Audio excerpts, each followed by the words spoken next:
I'm Afshin Ratansi, and this is Going Underground, swimming against the current of the mainstream every Monday, Wednesday and Saturday. Coming up in our end-of-season Easter special. With 59 Tomahawk missiles, has Donald Trump finally become a true American president? Legendary journalist and filmmaker John Pilger tells us how close we are now to a nuclear war. And after the scrapping of UK Foreign Secretary Boris Johnson's trip to Moscow this week, are London-Moscow relations headed for catastrophe? Plus, and like rivers run into the sea, destroy the lives. They will unite as one. In their eyes. Black rage from a band blacklisted by the American counterintelligence program COINTELPRO, The Last Poets. All this and more coming up in our last show of this season. So, who would have predicted that all it would take for NATO nation liberal media to fall in love with US President Donald Trump would be 59 Raytheon Tomahawk missiles being launched at one of the most impoverished countries in the world? Someone who might is our next guest. Award-winning journalist and filmmaker John Pilger has made more than 60 documentaries. His latest, The Coming War on China, details the greatest military build-up since the Second World War by the United States against China. He joins me now from Sydney in Australia. John, welcome back to Going Underground. The world is celebrating Easter, a crucifixion in Palestine. What do you make of the fact that the UK-backed Israeli government is telling the UN that Gaza faces a humanitarian crisis? Well, it's about the suppression of truth. It's about double standards. It's about the kind of moral disregard that is the hallmark of our governments. It's the hallmark of many governments, but those that always pretend to uphold all those Christian values that are embodied in Easter are the ones that also uphold a kind of incandescent hypocrisy. Gaza is, as is often said, an open prison. The people there are the inmates, and their prison guards are the State of Israel. The State of Israel is the world champion in breaking international law. There's no country that really matches it, and yet, almost laughably, it calls itself a democracy. Its courts now say that it's okay to plant colonies right in the heart of the West Bank. And this is Easter. And I think if we're going to remember anything at Easter, we should remember that the people of Gaza should not be forgotten by us. You mentioned the breaking of law there, certainly in the media here. Not many people mentioning that Donald Trump could have arguably broken the law with these missile strikes on Syria. Were you aware of any ironies that had happened while he was having dinner with President Xi Jinping in Florida? I've no doubt, though I don't have first-hand evidence, of course, that that's the way it was planned. It was to send a message to the president of China, particularly over North Korea, that unless you haul in your friends in Pyongyang, and of course they're not, especially the friends of the Chinese, but unless you do something about that, we might fire a few missiles over there too. It'll be rather different, that of course, because the missiles could then open up a world war with a nuclear power. At the very least, it would probably destroy one of America's closest allies or supplicant states, South Korea.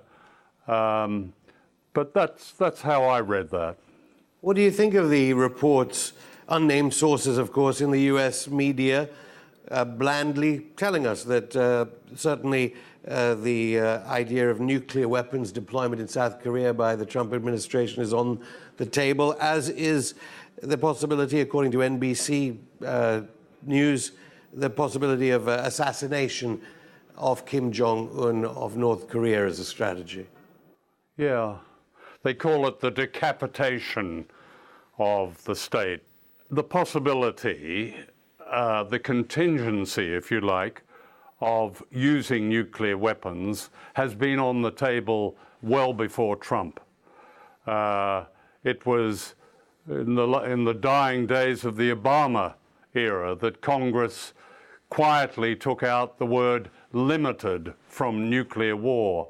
The Pentagon's Law of War manual makes it very clear that it reserves the right to attack first with nuclear weapons.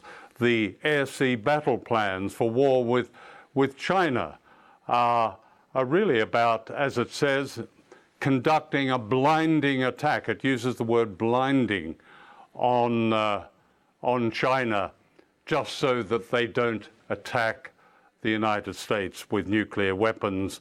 And that blinding attack, of course, would very quickly escalate to nuclear weapons. The kind of discussion, in the 1980s that people regarded as a real threat to the existence of humanity, when 1 million people filled the streets of Manhattan as part of the Freeze movement. We had the Greenham Common women making their point in the most vivid way about not having nuclear weapons based anywhere near their homes and families, and outlawing nuclear weapons.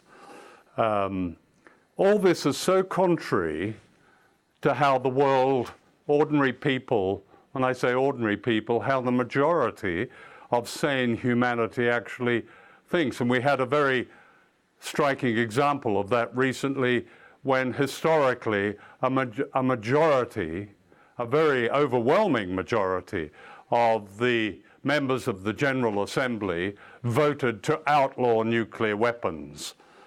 And of course, the nuclear powers opposed it, and their vassal states like Australia and one or two others went along with that. But the point was, and we must not forget this, that the majority of humanity have made that move. Nuclear weapons will be illegal. That would make it quite difficult then for the moralizing, the crocodile tears, the double standards coming out of Washington and London and Tel Aviv and wherever. But don't you think the reaction of Russia and China to the US military attack on Syria will embolden Donald Trump? I mean, all we heard was words. The Chinese saying that the British ambassador to the UN, Matthew Rycroft, was abusing the Security Council, that he condemned him for distorting China's position. Russia, of course, similarly making statements saying that this is bad for any type of peace in Syria. There's no actual threat that Donald Trump feels, though, surely. Well, the Security Council now is a sort of a theater of abuse. We have the absurd performance by the US representative at the United Nations with her photographs, completely bereft of any historical irony that Colin Powell had done exactly the same thing in 2003. Abuse, they know that abuse will become media headlines. Look, if I'm to speculate, I think Trump fired those missiles in order to save his political skin. There was a suggestion, which was becoming something of a political threat to him, that he might end up being impeached.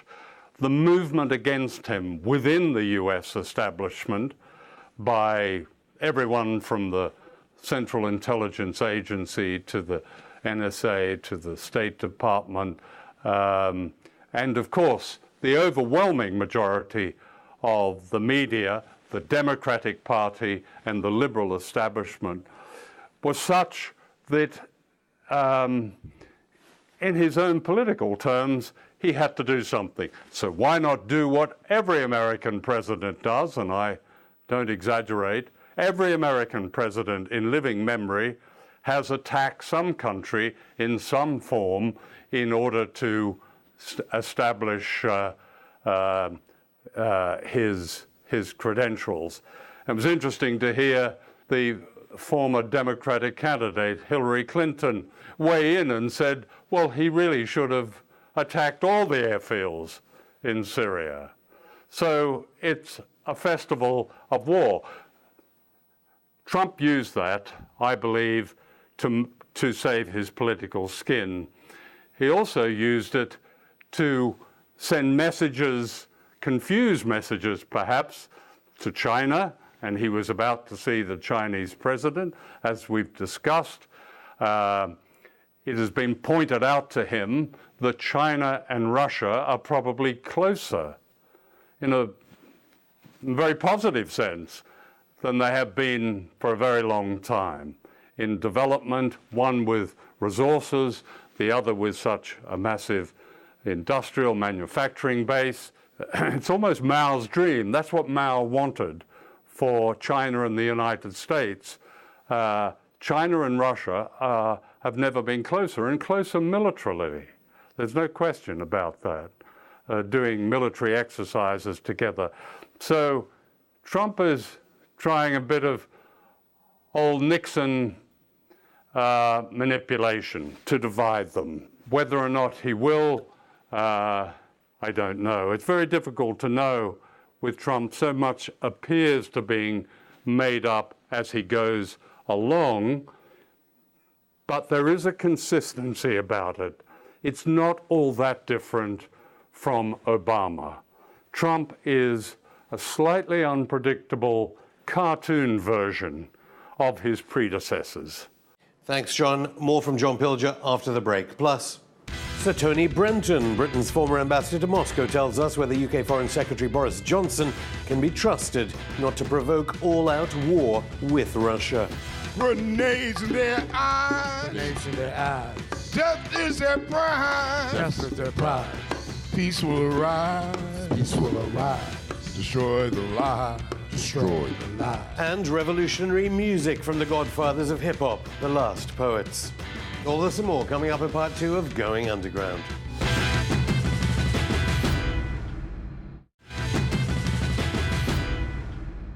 Welcome back. I'm joined again by award-winning journalist, author and filmmaker John Pilger. John, mainstream media here are telling us that it's Russia and China that are the nations isolated in the New World Order. Isolating Russia has been a kind of overarching policy since 1917, 1918. The United States has regarded Russia as absolutely the enemy, the so-called enemy of Russia, as key to sustaining NATO. NATO needs the enemy of Russia. That's why there was so much hysteria about Trump when it was suggested that he was going to do some peace deals. He was going with Vladimir Putin. He was going to talk to Putin. That was the one glimmer of hope with the coming of the Trump era. Perhaps that will still be the case. Everything seems to have been turned on its head now with Trump attacking a country that he said he'd never attack.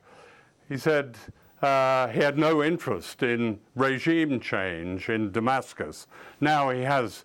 That seems to be the policy. But is it? I don't think we should wait around to find out. People do have a voice, and I would suggest that all those people who went into the streets to condemn, understandably, Trump as the coming of a new kind of fascist and calling for his impeachment, many of whom are now absolutely delighted he's attacked the wicked Assad. Perhaps they may see that their voice, a world voice, is needed to prevent the kind of nuclear wars that we are beckoning, it seems, both with Russia and with China. Did it surprise even you how Donald Trump went from being an enemy himself, maybe because of what he said about NATO, to suddenly becoming as one CNN anchor said, the real president of the United States in launching those missile strikes? I've been reasonably confident all along that he would be another American president. And that has certain responsibilities. Responsibilities, first of all, to threaten and to attack, and that he's done. You must remember that the Tomahawk missile has been used by other presidents, used famously by Bill Clinton. It was used by President Bush the first, certainly by his son, George W. Bush. You can send your ships into the eastern Mediterranean and hurl them at a country and kill people without having your own people killed. It's almost a presidential weapon. So we've been waiting for the Tomahawks, and here they are. So perhaps Trump now has to be really regarded by serious people as not just a rather grotesque comic, but another American president. And all the consistencies that exemplifies, that term, war, or as Martin Luther King said, it's just over 50 years since Martin Luther King made his wonderful speech in which he drew together the issues of the civil rights movement and the issues of war against, in this case, against Vietnam. And he described the United States as the greatest perpetrator of violence in the world. He wasn't talking about the American people. He was talking about the monoliths that run that country. And here we've had a demonstration of it again. John Pilger, thank you. So, could UK Prime Minister Theresa May learn from mistakes in Iraq and Libya and break away from convention by not being the USA's poodle? Following the cancellation of UK Foreign Secretary Boris Johnson's trip to meet his counterpart Sergei Lavrov and Johnson's failed attempt to impose further sanctions on Russia at the G7 in Italy, we went to the Going Underground media hub to link up to Languedoc in France and talk with Britain's former ambassador to Russia, Sir Tony Brenton. Former Ambassador, thanks so much for being on Going Underground again. John Pilger just told us about the possibility of World War III. Do you think Theresa May is doing enough to stop it? Well, I'm sure she's as worried about the prospect as everyone else is. I mean, undoubtedly, relations between Russia and the West have grown very tense over the last few months, notably over Syria. We've seen a very conspicuous recent example of that. And we remain very keen to try and get the tensions down. The problem is that, as you know, there's been a very sharp disagreement about the chemical attack that we believe the Assad regime carried out, which has confirmed, I'm sure, her views, because she's been in touch with President Trump about all of this, and Britain's views more generally that the Syrian problem is not soluble as President Assad is in power. Okay, but talking about diplomacy, I mean, how wise of a defense secretary Sir Michael Fallon saying that Russia was to blame for every civilian death in Syria. What do you make of that kind of statement? I think he overstated it. I mean, I think I would put it this way. My view is, and I've made this public, there's not a lot of point in us shouting at Russia, or indeed in Russia shouting at the West about what's going on in Syria. What is important is quiet, backstage contacts to establish common ground, and then on the basis of that common ground, to work together to find a solution. We believe that that solution will necessarily include Assad departing. Russia does not, or not in so many words. But the main point is to get together, and as actually Sergei Lavrov said in his press conference with Rex Tillerson, to get the Syrian people themselves involved in the process to identify their own political future. But focusing on British-Russian relations, I mean, Foreign Secretary Boris Johnson may think what you just said was true, but he said we have to be tough with Russia, we cannot normalise relations, and obviously he cancelled his trip to Moscow. Yeah, no, I think that was a mistake. I think, as I've said, it's important that we continue talking to each other. I think it's important that Russia be part of the solution. And I think it's important, therefore, that instead of shouting at Russia, we get together with Russia quietly to, as I say, identify common ground and see if there's a way forward. Do you think Boris Johnson cancelling that trip is removing Britain from the world stage, as it were? Well, I wouldn't put it that strongly. I think it was a mistake that he didn't go, because he could usefully have made the trip, have met Sergei Lavrov, and have reported, as it were, direct from the horse's mouth to the G7. Now, actually, given what has just happened between Tillerson and Lavrov, that probably wouldn't have made a huge amount of difference. But it would have introduced a degree of realism into the G7 discussions, which might have made that a more useful event. But do you think Boris Johnson going to the G7 in Italy and saying, I'm going to hit Russia hard with sanctions, and then failing miserably, means that Britain really is losing any kind of name on the international stage? The G7 powers, let alone after Brexit, can basically ignore Britain now. Again, I think you're drawing a rather extreme conclusion from one particular event. Boris Johnson did go there with the desire to introduce more sanctions. He did not succeed in persuading his G7 colleagues of that, and that is unfortunate. I think the real mistake, actually, was in letting the world know that he was trying to do this rather than phoning quietly around beforehand to see how likely it was that the sanctions would be adopted. But you wouldn't have done it, would you? Sorry, just to finish. I don't think Russia should be under any illusions.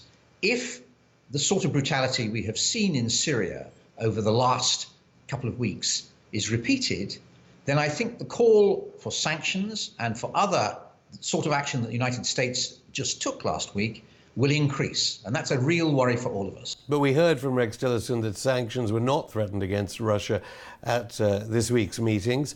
And would you have gone in knowing full well that a third maybe of Germany's oil comes from Russia? Would you go into a meeting expecting sanctions to be signed off in the G7? There are people who believe that the only way to shift Russia is by external pressure. I think they're wrong, but I find it very worrying, really, that Russia is acquiescing. I mean, let's be quite clear about this. There is no doubt on our side that it was Assad who carried out the chemical attack. On Britain's side, despite no international investigation. Not only on Britain's side, but in the West generally, if I can. NATO nation. And the evidence is very strong. And we are left, of course, Russia was the country which midwifed the agreement, which notionally removed all chemical weapons from Syria.